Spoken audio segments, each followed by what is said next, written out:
दोस्तों, इस फिल्म को देखकर मेरे दिमाग का बोसड़ा तो हो ही चुका है, लेकिन अगर आप लोग अपने दिमाग का बोसड़ा नहीं करना चाहते तो इस वीडियो को यहीं पर बंद कर दीजिए। लेकिन अगर आपको भी मेरी तरह खतरों से खेलने की आदत है तो इस वीडियो को एंड तक जरूर देखना। तो कहानी शुरू होती है और हम देखते हैं बड़े बड़े बब्बों वाली चूची मस्तानी को, जो कि किसी चूतिये से शादी करने जा रही होती है। लेकिन तभी वो चूतिया उसे मना कर देता है और कहता है कि मैं किसी हाथी के बच्चे से शादी नहीं कर सकता। अब ये देखकर चूची मस्तानी चिल्लाने लगती है, लेकिन तभी हम देखते हैं कि वो तो सिर्फ एक बुरा सपना देख रही थी। अब चूची मस्तानी उठकर बाहर आती है और अपनी डायरी में कुछ लिखना शुरू करती है। वो लिखती है कि मुझे इस बार भी एक बुरा सपना आया कि मेरी कभी भी शादी नहीं होने वाली, लेकिन मैं चाहती हूँ कि मुझे भी मेरे सपनों का राजकुमार मिले जो मुझसे शादी करे और मुझे दिन रात घोड़ी बनाए। इसी दौरान वो सामने के घर में एक बुढ़िया को देखती है जो कि शादीशुदा नहीं थी और हमेशा अकेली रहती थी। अब उस बुढ़िया को देखकर चूची मस्तानी कहती है कि नहीं, मैं इस जैसी कभी नहीं बनूंगी। मैं बाहर जाऊंगी और जो भी चूतिया मुझे पहले दिखेगा मैं उसे दबोचकर रगड़ दूंगी। जिसके बाद चूची मस्तानी नाचते हुए बाहर जाती है और लड़कों के पास जाकर उन्हें अट्रैक्ट करना शुरू कर देती है। लेकिन उसके 200 किलो के बब्बे और 500 किलो की गांड देखकर कोई भी उसकी तरफ अट्रैक्ट नहीं होता और सभी उससे पीछा छुड़ाकर वहां से भागने लगते हैं। अब क्योंकि चूची मस्तानी को किसी भी लड़के ने भाव नहीं दिया था, इसलिए वो निराश होकर एक कैफे में जाती है जो कि उसके बाप का ही था और वो वहां पर वेट्रेस का काम करती थी। तभी वहां पर उसका बाप आता है और उसे कहता है कि तुम जल्दी से अपने लिए एक लड़का ढूंढो और उससे शादी कर लो, लेकिन ये जरूर ध्यान रखना कि उसका घोड़ा भी मेरी तरह काला होना चाहिए। इसी दौरान वहां पर उसकी माँ आती है और उसे कहती है कि ये भी ध्यान रखना कि वो लड़का मेरी तरह इंडियन होना चाहिए। तभी वहां पर उसकी बहन आती है और उसे कहती है कि वो लड़का जापानीज भी होना चाहिए। अब चूची मस्तानी कंफ्यूज हो गई थी और उसे समझ नहीं आ रहा था कि वो क्या करे। लेकिन तभी उसका बाप उसे वहां पर काम करने वाले एक घोंचू से मिलवाता है और उससे पूछता है कि क्या तुम मेरी बेटी को घोड़ी बनाना चाहोगे। लेकिन वो घोंचू भी उसे मना कर देता है और कहता है कि मुझे इतनी मोटी गांड में कोई इंटरेस्ट नहीं है। अब ये सुनकर चूची मस्तानी और भी निराश हो जाती है और अपना काम करने लगती है। इसी दौरान उसकी मुलाकात एक लड़के से होती है जिसका नाम भोसड़ी लाल होता है और वो चूची मस्तानी को पहली नजर में देखते ही उसके प्यार में बावली गांड हो जाता है। अब चूची मस्तानी भी उसे देखकर उसके प्यार में पड़ जाती है, लेकिन जैसे ही वो अपने बाप को देखने के लिए पीछे मुड़ती है तभी वो भोसड़ी लाल को अपनी केतली से मारकर बेहोश कर देती है। फिर जब उसे वो वहां पर कहीं नहीं मिलता तो चूची मस्तानी को लगता है कि शायद वो उसे छोड़कर भाग चुका है। अब चूची मस्तानी अपने इस मोटे शरीर और बदसूरत शक्ल से छुटकारा पाना चाहती थी, इसलिए वो अपना मेकओवर करवाने के लिए बाल छतरी के पास जाती है जो कि उस जैसी बदसूरत लड़कियों को सुंदर बनाने का काम करता था। लेकिन तभी बाल छतरी उसको देखकर कहता है कि भैंसचोद ये क्या बकचोदी है, मुझे नहीं लगता कि मैं भी तुम्हें सुंदर बना पाऊंगा। अभी सुनकर चूची मस्तानी निराश होकर वहां से जाने लगती है, लेकिन तभी बाल छतरी उसे रोकते हुए कहता है कि ठीक है, अंदर आ जा, मैं एक बार तो ट्राई करके देख ही सकता हूँ। फिर चूची मस्तानी उसे बताती है कि आज मैं एक लड़के से मिली, लेकिन फिर कुछ ही देर बाद वो मुझे छोड़कर वहां से चला गया। तभी बाल छतरी कहता है कि शायद तुमने उसे अच्छे से किस नहीं किया होगा, चलो मुझे करके बताओ कि तुम कैसे किस करती हो। अब बाल छतरी जैसे ही उसको किस करने के लिए आगे बढ़ता है तभी चूची मस्तानी उसे पकड़कर कुत्ते की तरह चाटना शुरू कर देती है। अब उसकी इस हरकत से परेशान होकर बाल छतरी उसे कहता है कि भोसड़ी की अगर तू ऐसे करेगी तो तेरे से लड़का तो क्या कोई कुत्ता भी सेट नहीं होने वाला। जिसके बाद वो उसे अपने गैराज में लेके जाता है जहाँ पर कुछ मुस्टंडे थे जो आज उसकी अच्छी खासी सर्विस करने वाले थे। अब चूची मस्तानी को वहां पर लिटा दिया जाता है, जिसके बाद सभी मुस्टंडे मिलकर पूरे दिन उस पर मजदूरी करते हैं और उसे मोटी और बदसूरत से एक पतली और सुंदर लड़की बना देते हैं। अब चूची मस्तानी इतनी ज्यादा सुंदर हो गई थी कि उसको देखकर किसी भी लड़के का घोड़ा तुरंत खड़ा हो जाता।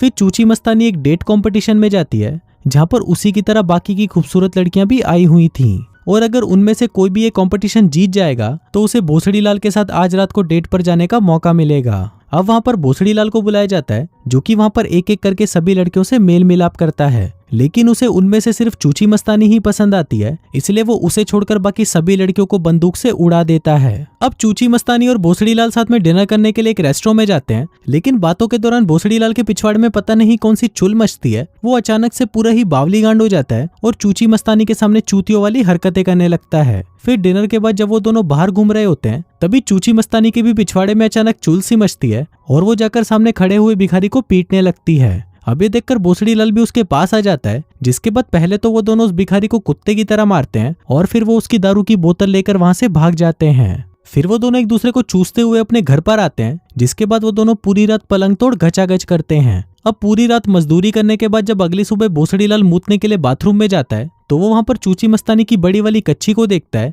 और उसे देखकर वो समझ जाता है कि ये वही चूची मस्तानी है जो उस दिन उसे कैफे में मिली थी। इसके बाद वो दोनों चूची मस्तानी के पेरेंट्स से मिलने जाते हैं, जहां चूची मस्तानी की माँ भोसड़ीलाल से पूछती है कि क्या कल रात तुमने मेरी बेटी को घोड़ी बनाया था। जिसके बाद वो उसे एक डिब्बी देती है और कहती है कि इसमें तुम अपने मुठ का सैंपल ला कर दो ताकि हम ये चेक कर सकें कि तुम बच्चा पैदा करने के लायक हो भी या नहीं। अब भोसड़ीलाल जैसे ही उसको लेकर बाथरूम में जाता है तभी वो वहां पर उनके बिल्ले को देखता है जो कि उनकी कमोड में बैठकर टट्टी कर रहा होता है। फिर वो सभी साथ में मिलकर लंच करने लगते हैं, जिस दौरान भोसड़ीलाल को वहां पर रखा हुआ एक बहुत बड़ा वाज दिखाई देता है। तभी चूची मस्तानी की माँ बताती है कि इसमें मेरी सासू माँ की अस्थियां पड़ी हैं। फिर भोसड़ीलाल माहौल को शांत करने के लिए वहां पर शैंपेन खोलने लगता है, लेकिन तभी उसका ढक्कन सीधा जाकर उनके वास पर लगता है और वो नीचे गिरकर टूट जाता है। तभी उसके अंदर से चूची मस्तानी की दादी निकलती है जो कि सूखकर पापड़ बन चुकी थी। तभी उसकी दादी के ऊपर उनका बिल्ला आता है और निरोध लगाकर उनको बजाना शुरू कर देता है। भैंचोद पता नहीं क्या क्या हो रहा है इस मूवी में। अब डिनर करने के बाद भोसड़ीलाल चूची मस्तानी को एक ज्वेलरी शॉप में लेके जाता है और उसको एक रिंग देकर उसे शादी के लिए प्रपोज कर देता है, जिस पर चूची मस्तानी भी उसे हाँ कर देती है।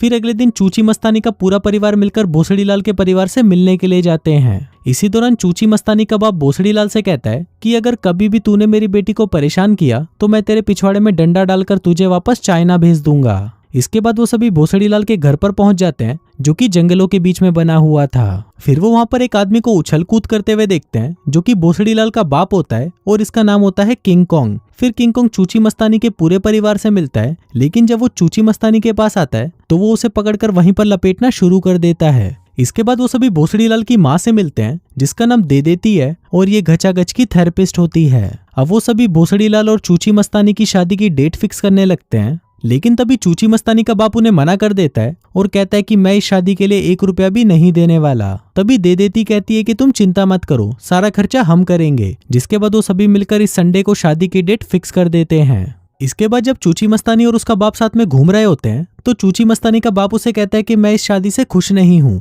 इसलिए मैं चाहता हूँ कि तुम निकी से शादी करो। और ये वही चोमू है जो उनके कैफे में काम करता था। फिर निकी उससे पूछता है कि क्या तुम मेरे लिए घोड़ी बनने को तैयार हो, लेकिन चूची मस्तानी उसे मना कर देती है और वहां से चली जाती है। इसके बाद हम दे देती को देखते हैं जो कि चूची मस्तानी की माँ से पूछ रही होती है कि आखिरी बार तुमने घचाघच कब किया था। उसकी माँ कहती है कि काफी साल हो गए। जिसके बाद वो उसे अपनी गुफा दिखाती है जिसमें अब जाले लग चुके थे। फिर हम चूची मस्तानी और भोसड़ीलाल को देखते हैं जो कि भोसड़ीलाल की दोस्त से मिलने एक रिजॉर्ट में जाते हैं। तभी वहां पर आती है हूत की सौदागर जो कि भोसड़ीलाल की एक्स गर्लफ्रेंड थी और दिखने में इतनी ज्यादा सुंदर थी कि उसका कटीला बदन देखकर भोसड़ीलाल वहां पर खड़ा खड़ा ही अपना पानी छोड़ देता है। अब हूत की सौदागर को देखकर चूची मस्तानी उसे कहती है कि चूतिए तूने इस जैसी पटाखा को छोड़ कैसे दिया। इस पर भोसड़ीलाल कहता है कि मैंने इसे नहीं छोड़ा, इसने खुद ही मुझे धोखा दिया था। फिर हूत की सौदागर उन दोनों के पास आती है और उनके सामने पूरी नंगी हो जाती है। अब दोस्तों मैं तो आपको वो सीन नहीं दिखा सकता, लेकिन मुझे देखने में बहुत मजा आया। इसके बाद हूत की सौदागर और चूची मस्तानी साथ में शॉपिंग करने जाते हैं।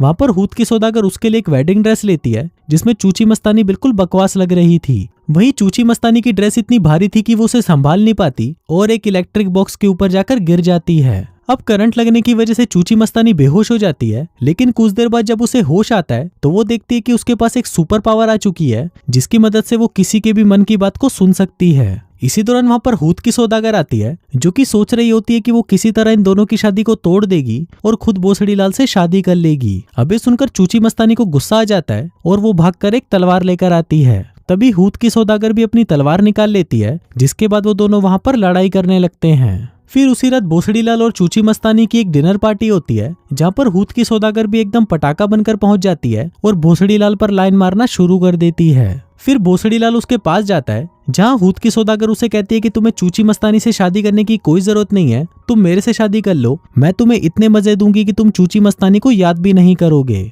लेकिन भोसड़ीलाल उसे मना कर देता है और कहता है कि मैं सिर्फ चूची मस्तानी से ही प्यार करता हूँ और उसी के साथ ही शादी करना चाहता हूँ। फिर अगला दिन चूची मस्तानी की शादी का दिन था, लेकिन जैसे ही वो सुबह उठती है वो देखती है कि उसके मुंह पर एक बड़ा सा पिंपल उगा होता है। फिर वो जैसे ही उसको फोड़ने की कोशिश करती है तभी वो उड़ते हुए दीवार से टकराती है और बाहर चली जाती है। वहीं दूसरी तरफ हम भोसड़ी लाल को देखते हैं जो कि चूची मस्तानी का वहां पर वेट कर रहा होता है। लेकिन तभी वहां पर हूत की सौदागर आती है और उसे कहती है कि चूची मस्तानी तुम्हें डिजर्व नहीं करती, इसलिए तुम मुझसे शादी कर लो। लेकिन भोसड़ी लाल उसे मना कर देता है और कहता है कि मैं तो सिर्फ चूची मस्तानी से ही शादी करूंगा। तभी हूत की सौदागर कहती है कि चलो तुम मुझसे शादी तो मत करो, लेकिन क्या आखिरी बार मैं तुम्हें किस कर सकती हूँ। अब भोसड़ी लाल उसे हाँ कर देता है, जिसके बाद वो दोनों एक दूसरे को चूसने लग जाते हैं। लेकिन तभी उन्हें ऐसा करते हुए चूची मस्तानी देख लेती है और भोसड़ी लाल से गुस्सा होकर वहां से चली जाती है। अब ऐसे ही कुछ दिन बीत जाते हैं, लेकिन चूची मस्तानी भोसड़ी लाल से अब तक गुस्सा ही रहती है। वहीं भोसड़ी लाल भी रात को चूची मस्तानी के घर के सामने खड़ा होकर हनी सिंह का वॉल्यूम 1 बजाता है, लेकिन चूची मस्तानी उससे भी नहीं मानती।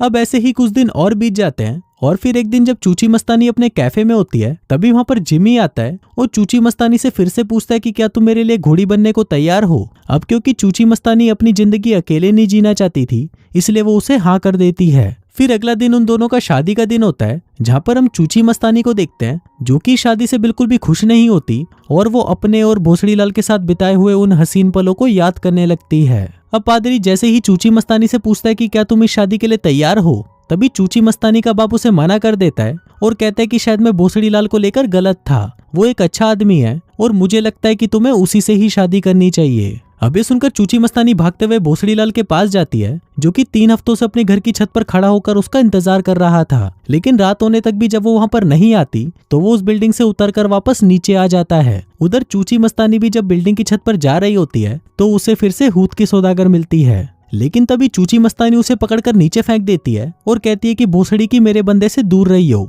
जिसके बाद वो भागती हुई जब छत पर पहुंचती है तो वो देखती है कि भोसड़ी लाल वहां पर नहीं होता। वहीं दूसरी तरफ भोसड़ी लाल नीचे आ जाता है और सड़क पर खड़ा होकर भगवान से चूची मस्तानी को मांगने लगता है। इसी दौरान ऊपर चूची मस्तानी का पैर फिसलता है और वो सीधा आकर भोसड़ी लाल की बाहों में गिरती है। फिर भोसड़ी लाल उसे फिर से प्रपोज करता है और पूछता है कि क्या तुम मुझसे शादी करना चाहोगी, जिस पर चूची मस्तानी उसे हाँ कर देती है। फिर फिल्म के लास्ट सीन में हम देखते हैं कि भोसड़ी लाल और चूची मस्तानी एक दूसरे से शादी कर लेते हैं और फिर खुशी खुशी एक दूसरे के साथ रहने लगते हैं। और कुछ इसी तरह से ये वाहियात बकवास चूतिया सी फिल्म यहीं पर ही खत्म हो जाती है।